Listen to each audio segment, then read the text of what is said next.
Hello, I'm Oliver Zanetti and I'm a Research Associate in the Geography discipline at the Open University. 50 years ago, on the 23rd of January 1967, the government gave the go-ahead for the development of a new town, to be called Milton Keynes, or as it's now known by the locals, MK. Nearly 22,000 acres of land were set aside for its construction, including the land on which the Open University was built.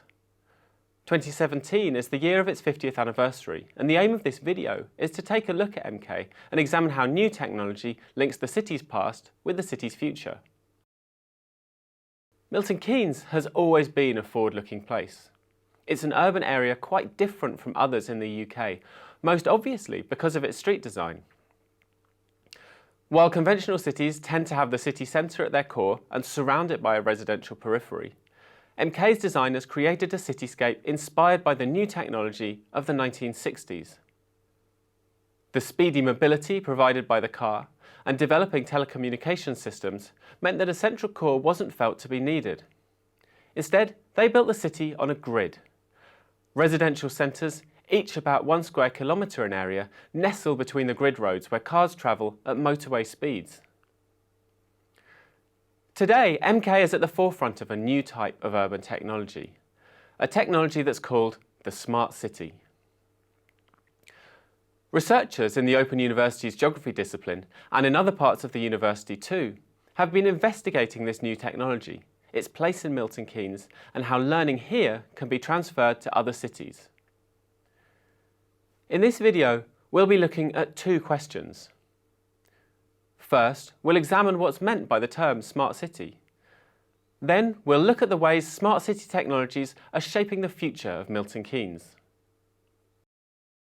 So what is a smart city? In fact, it's more of a concept than a thing you can pin down, so it's best to think it through by means of an analogy.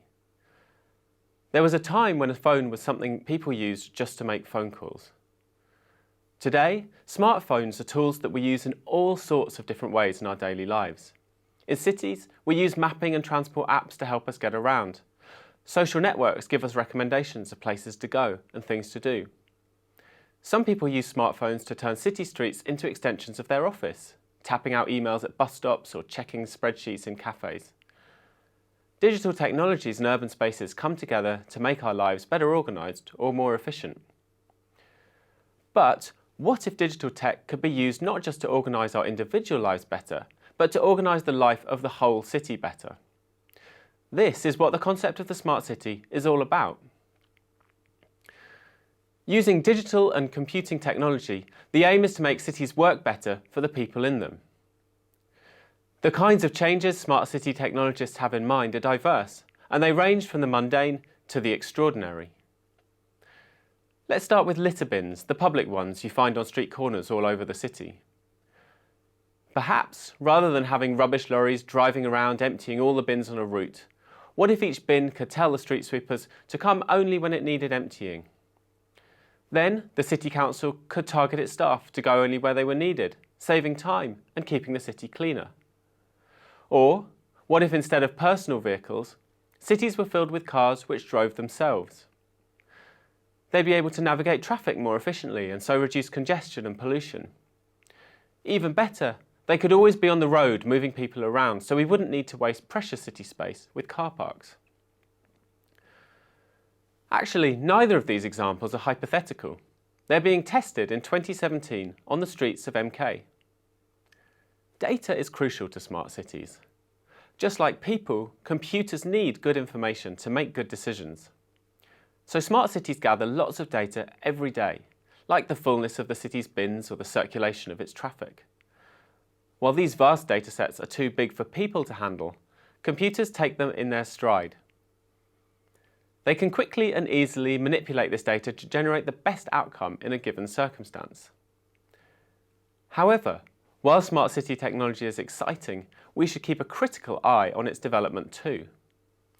It's certainly true that smart city technologies are becoming more and more common, and the possibilities for the future are profound. But deploying smart technology has not yet brought about the urban revolution that some in the world of smart tech would like us to believe. In fact, it's costly and uptake could be slow. new smart technologies are likely to exist alongside their dumb counterparts for a few years yet. Also, away from the hype, other voices warn the move towards smart cities could cause some people to lose out. Most smart technologies require access to a smartphone or a computer to make use of them. These devices aren't cheap and may be out of reach for some. They also require an ability to use that technology. This could be a problem for people with low digital skills or who lack experience with computers. It could also be a problem for people with certain disabilities. For blind and partially sighted people, for example, without special adaptations, accessing a smartphone screen can be challenging or impossible. Those developing smart city technologies need also to develop strategies that mitigate against those risks, and governments will have their part to play too. As smart cities develop, it's vital that we don't create new types of exclusion at the same time.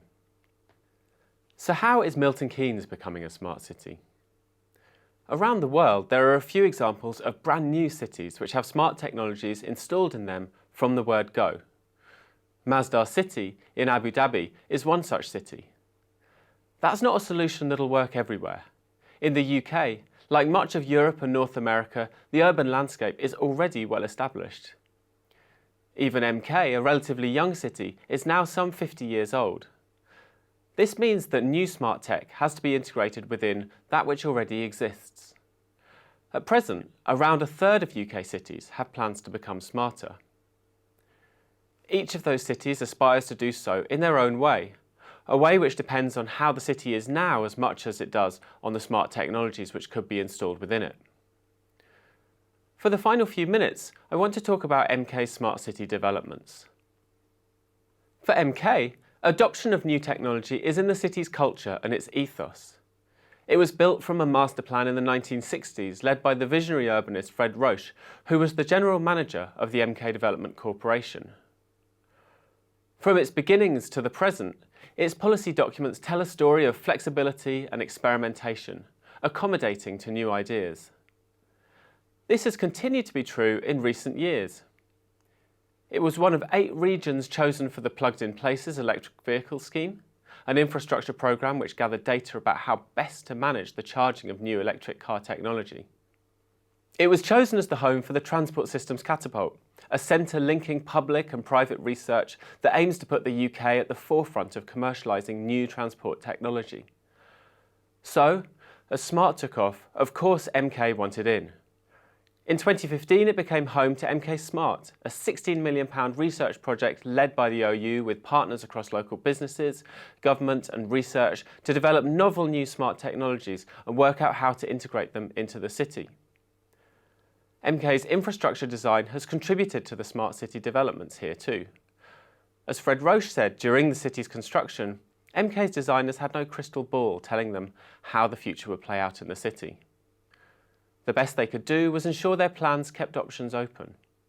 MK's urban form is characterised by its separation of cars which travel on the roads and pedestrians and cyclists which travel on what are called the redways. That urban design has been criticised for its focus on cars, but that network of redways has made a citywide cycle hire scheme more possible and has provided a space for the new driverless pods which will begin circulating between the railway station and the city centre later in 2017.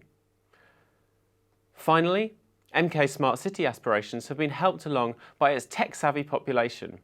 Hackathons, meetups and tech groups like MK Geek Night run frequent events. Moreover, the city has cultivated high-value, knowledge-based economy. In the UK, it is now second only to London for the number of startups relative to the city's population. This is an exciting time for cities and no one really knows what the future holds. In 50 years, I think in many ways our cities will look much the same, with the same buildings and streetscapes. But some aspects of our daily life will have changed beyond recognition. How? Who knows? But certainly they will be a lot smarter.